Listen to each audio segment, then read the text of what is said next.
I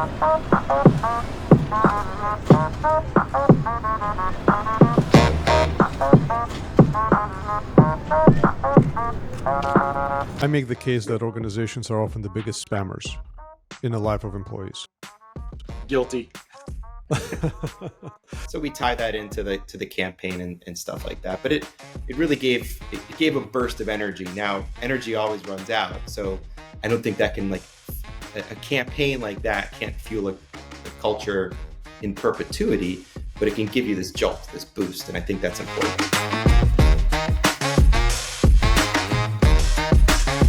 Good morning, just arrived. Haven't had my first cup of coffee yet, but can't wait to share with you all what I hear is the answer for the question that we've been asking on the podcast. What is the Future People Initiative? So over and out.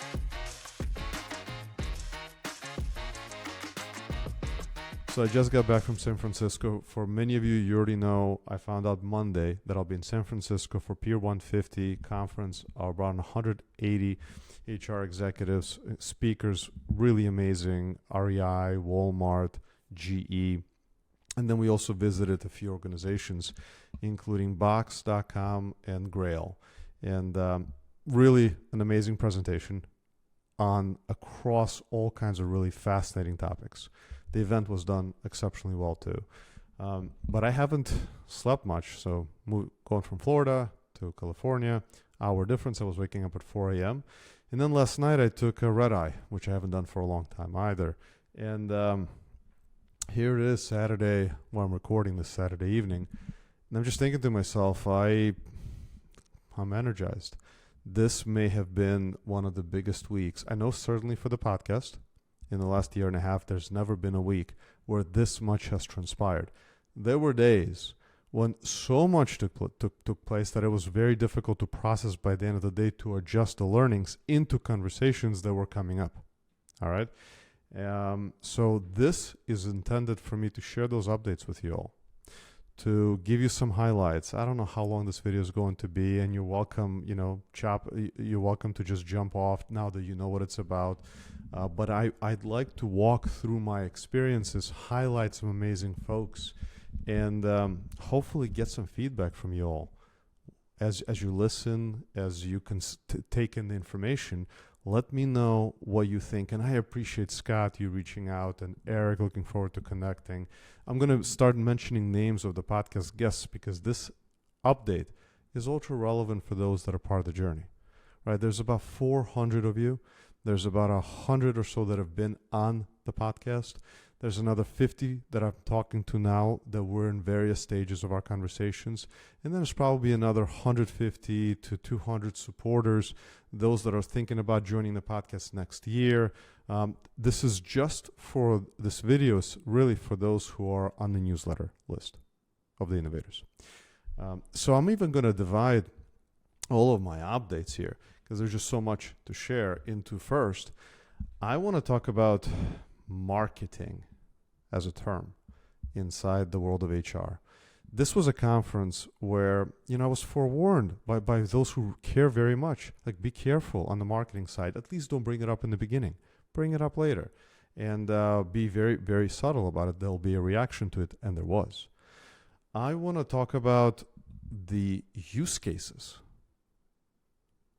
which has been, this week was unbelievable in discovering where we can apply marketing, and really we'll talk about third, which is really just took off. We may need to slow down, which is season 4, running campaigns. Every episode is going to be a campaign, and I'll talk in more details on that. And throughout, there'll be some anecdotes. I'm finding this to be a bit therapeutic for myself, and it's helping me because I really need to call, our CTO Jeff and have this conversation, and Tim, who was with me in San Francisco. Tim, if you're listening, just like a amazing time. We were both drinking from the fire hose of information. So here goes. Let's talk about messaging first, and let's do that via 2 stories. All right, 2 stories that took place during this conference. The first story.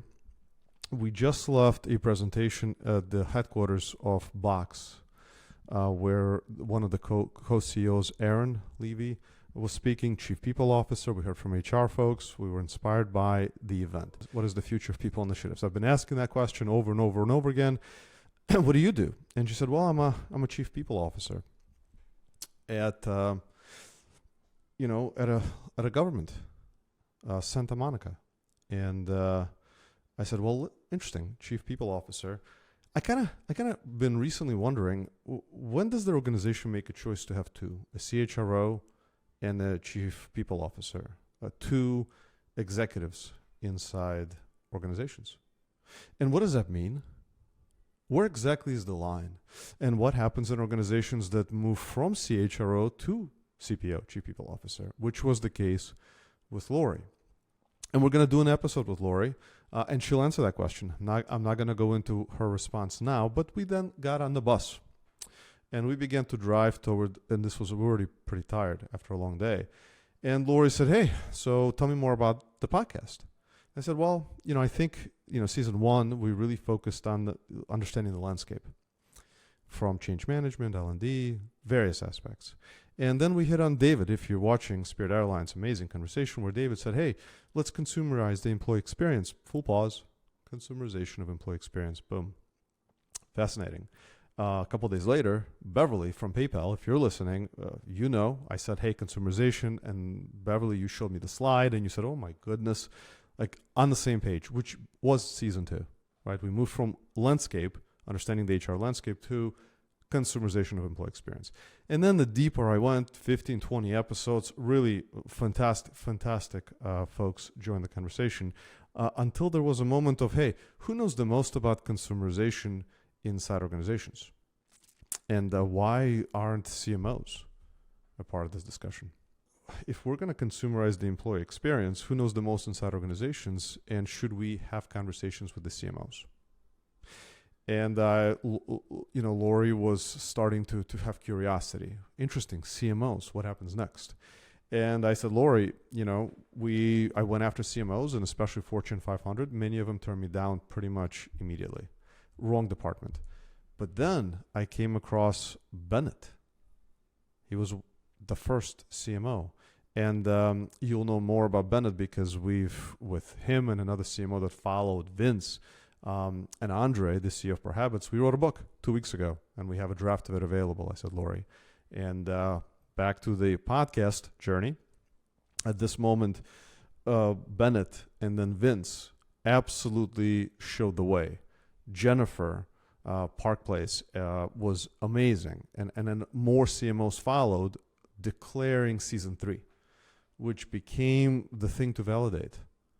Adoption of marketing mindset in the world of HR and the employee experience.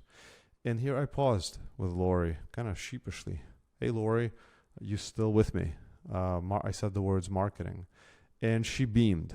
She said, oh my goodness, for the last, I think you said 15, 20 years, I've been really thinking about the world of marketing and how that could help influence the change we're creating inside organizations. I'm probably butchering, and you all are about to see a quick segment because by the time our bus arrived to our next destination, I said, Lori, could I get you on camera to share the experience that we just had? And here goes now our interaction in a park right by the bus, where for a few minutes, I'll take a few excerpts. Lori was just courageous, jumped in. You know I'm in San Francisco now, and I've been warned. When I go talk to HR executives, when you bring up the word marketing, be careful. So before we get to your reaction when I brought up marketing in this context, maybe Lori, just your Chief People Officer, maybe just a little bit about you. Sure. Your role, the organization that you're part of. Absolutely, yeah. I'm the Chief People Officer for the city of Santa Monica. I've served in similar roles in other government agencies, and glad to be here. And we were walking out the building from one of our sessions. Yes. And I started pounding questions. I was like, Chief People Officer, why isn't there CHRO? How does that work? And we stumbled on my podcast, and I said, hey, here is the journey of people initiatives, and you start to give me ideas about people initiatives. And then I said marketing. What was your reaction? Because I was bracing. I was like, okay, here goes. Everyone was right. Do not bring up marketing. And you responded with. My response was yes, you're right on point with that. And for the last at least decade, I've really shifted my mindset and said HR is missing a marketing element, and HR is more about marketing than anything these days. So that was my response. And Lori, we're trying to figure out, how is it that you're an innovator? Like, what makes you, like, how did you become the innovator who gets it? And it was the combination of, you have business acumen, plus the other side, the psychology? Psychology, counseling. I got my start in human resources in private sector. So I've always maintained kind of that business mindset and understanding what that means, even though I work in public sector now. And so I have a well-rounded background in business, in counseling, and communication. I'm going to share now the second story on messaging. I was at a table, and Susan, if you are listening, thank you. That was very encouraging. You said, Adam, I've heard you speak years ago, and it's great to reconnect. And we chatted for a while. Podcast, none of this really came up. We just caught up. And then back again, we're on the bus to a different destination. I think we were moving from Box to Grail, or maybe from Grail back to our conference. And as we were walking toward the bus, Susan said, hey, so tell me about, the podcast. And I said, well, the Future People initiatives and marketing. And she goes, oof, marketing inside the world of HR? And I was like, here's going to be that moment. And I've been forewarned. And we sat down on the bus and we continued our conversation. And I said, well, listen, let's think about marketing. There's this one side of it, which is promotional, manipulation, selling. And then there's an entirely, different side, which is connecting brands to customers. Like, how do you send the right message to the right person at the right time? And then how do you measure things in a way that, marketers do? I can only imagine the first time marketers said, we should measure impressions and have budgets and awareness. And today, these are key aspects of any marketing campaign to connect brands to customers. And I said, Susan, impressions, engagement, conversion, and her eyes lit up. And she said, you had me at connection. That makes a ton of sense. How do you connect brands to employees? But she said, I don't know if you should be using the term marketing. What if we found another term? And I have had this on the podcast at least 100 times. It has come up.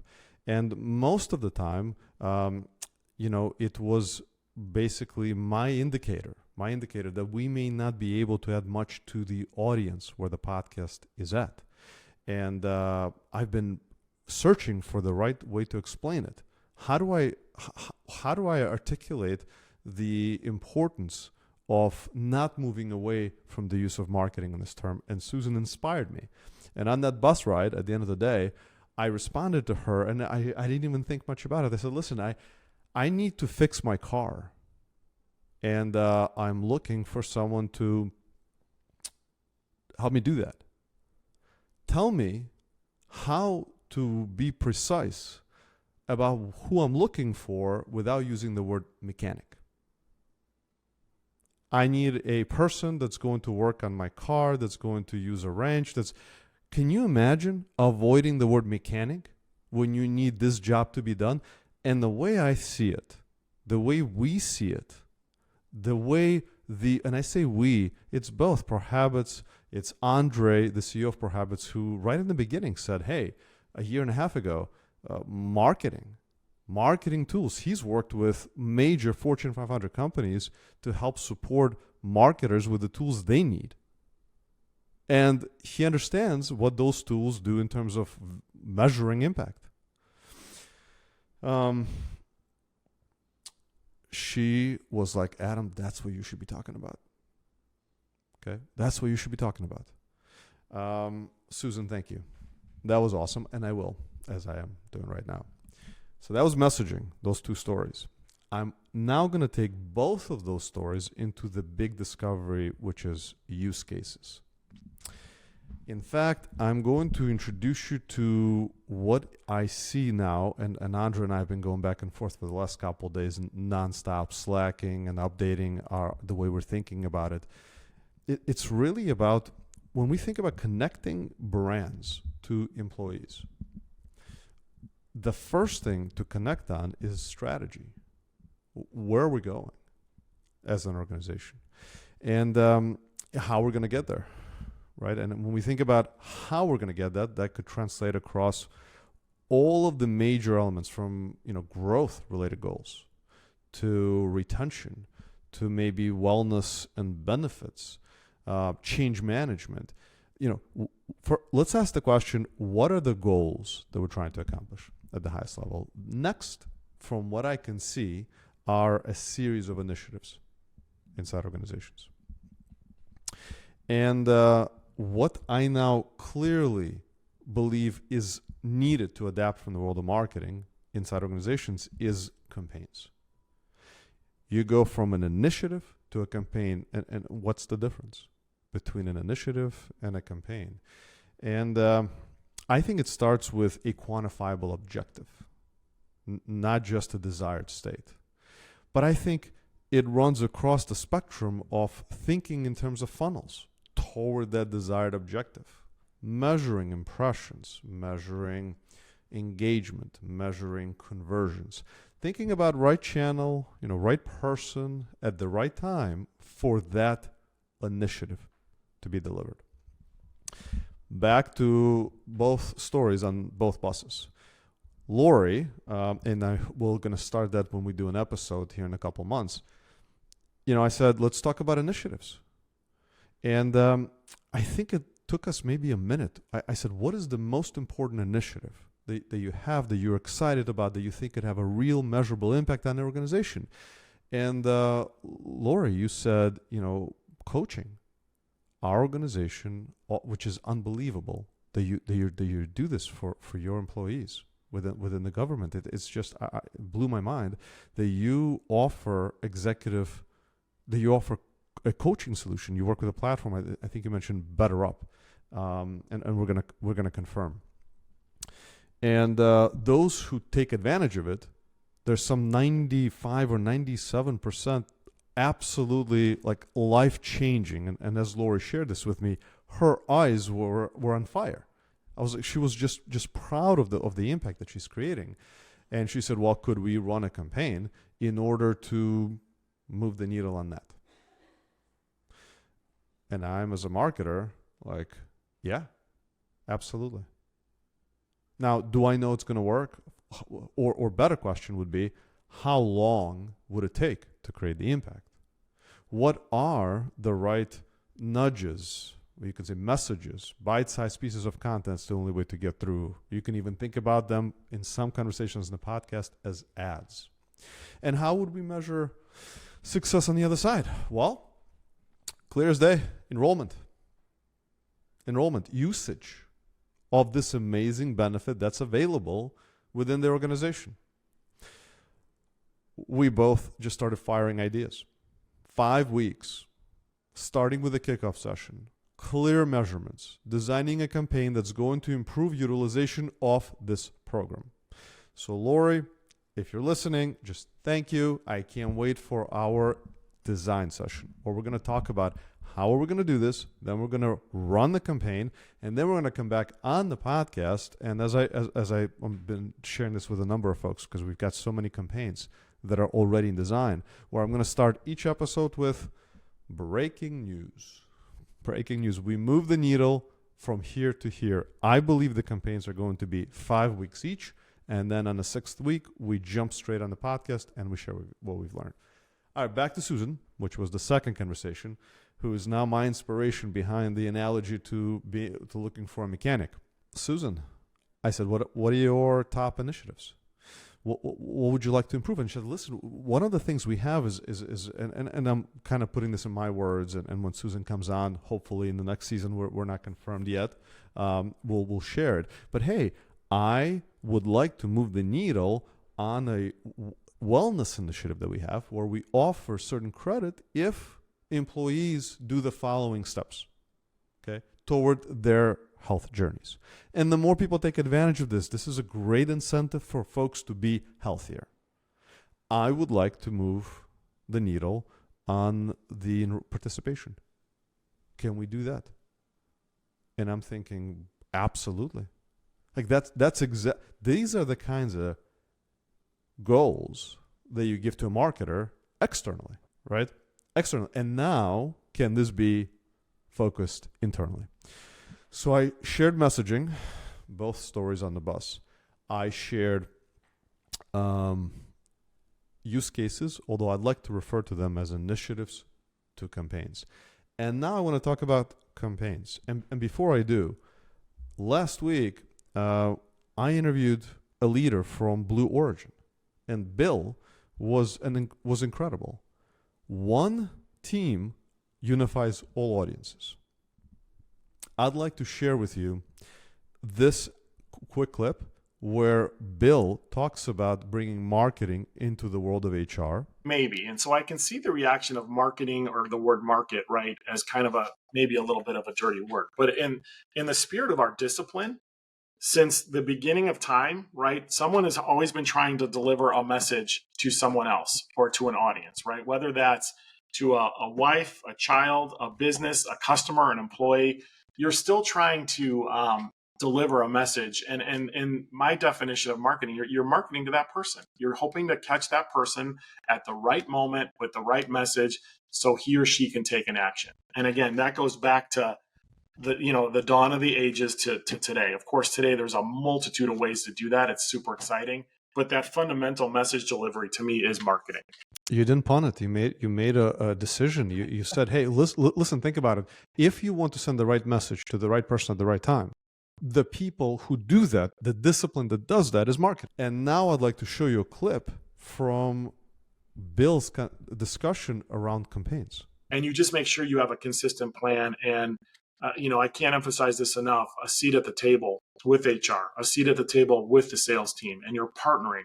And all, these are daily conversations. It's not just kind of transactional. Hey, from a week from now, we need to run an advertising campaign. 2 weeks from now, we have to talk about a new employee being hired, that kind of thing. And I've got a few more clips because over the last couple of weeks, there's been more episodes, each one gravitating. Of course, I'm guiding the conversation. I'm now thinking about moving from the world of theoretical to the world of practical. And the only way to do that is if we start running campaigns. So check out what Chad said about running campaigns. In theory, I love it. We have not executed that in practice. And I love how you draw a distinction between a campaign and an initiative. An initiative, we don't have measurable goals. We haven't gone into a wellness challenge with a measurable goal. We haven't gone into, whatever office policy with a measurable goal. We have initiatives. Certainly, we have guidelines. We push people in a direction, but we don't have an objective that we state at the beginning of a campaign where we say, you know what, we're going to do this and we want 85% compliance within a month. Let's figure out how to get there. That would be interesting. I think there are probably a lot of instances, one-off instances, especially where that makes a lot of sense. But we haven't enacted that. But I love that. I love that framing. And I got one more. Now check out what Andy said about running campaigns. And so I would say that folks with a similar background in marketers are kind of kindred spirits. In that we really want to tap into motivation for employees rather than tapping into compliance, which I know is kind of traditional HR mindset.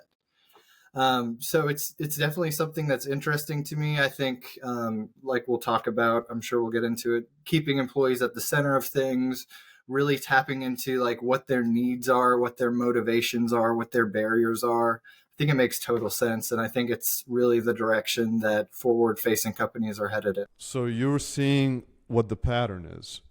We are absolutely thrilled to see so many organizations now think about joining season 4 to focus on running campaigns inside their organizations. And every time we run a campaign, our first condition, mutual, it should be, if we're putting in the effort, is we need something that's measurable, something we can move the needle on in a meaningful, in a meaningful way. Yes, it's only 5 weeks from kickoff to 5 weeks of sending nudges that are focused on moving the needle on objective, plus some suggestions for recognition and other inspiring interventions by the leaders. And Kelvin, if you're watching this, I can't wait. 5 weeks of connecting engineers to the front lines, right? And there are others. I have NDAs that I signed last week. I'm not going to yet bring up names until they get on the air, but there's at least 8 campaigns already in some levels of discussions, with another 15 that are possible. And all of that will start to hit on the podcast from February to probably summertime. And my hope is to deliver to you all at least 25, maybe even 30 campaigns with exact data points where each time a guest is going to show best practices. So I know this was one of the longer updates. If anyone has made it here, right, if you are here, you have to reach out and tell me. One is, what do you think about this type of an update? Right, that's how I'll know that anyone has made it this far. It's the first time I'm doing it. And secondly, what can I do better on these updates? What would you prefer? And lastly, like any feedback, suggestions, how do I make season 4 better? How do we run campaigns better? Do you want to get involved? Do you want to be one of the folks that helps to design it? So there's we actually have a Slack channel now, and we're discussing various campaigns, ideas back and forth. Really, this is uncharted territories. Or maybe you would like to run a campaign and you have an objective that you want to move the needle on. Even if you've been on in season 3, welcome to join. There's a number of guests that are coming in. So if you haven't subscribed, subscribe to YouTube channel. Very importantly, let me know about this video. What is the best way for me to communicate all of the really insanity that's taking place over the last weekend? I don't know if it's going to settle down or it's going to accelerate. I appreciate everyone for tuning in, and I look forward to chatting with you all soon. Over and out.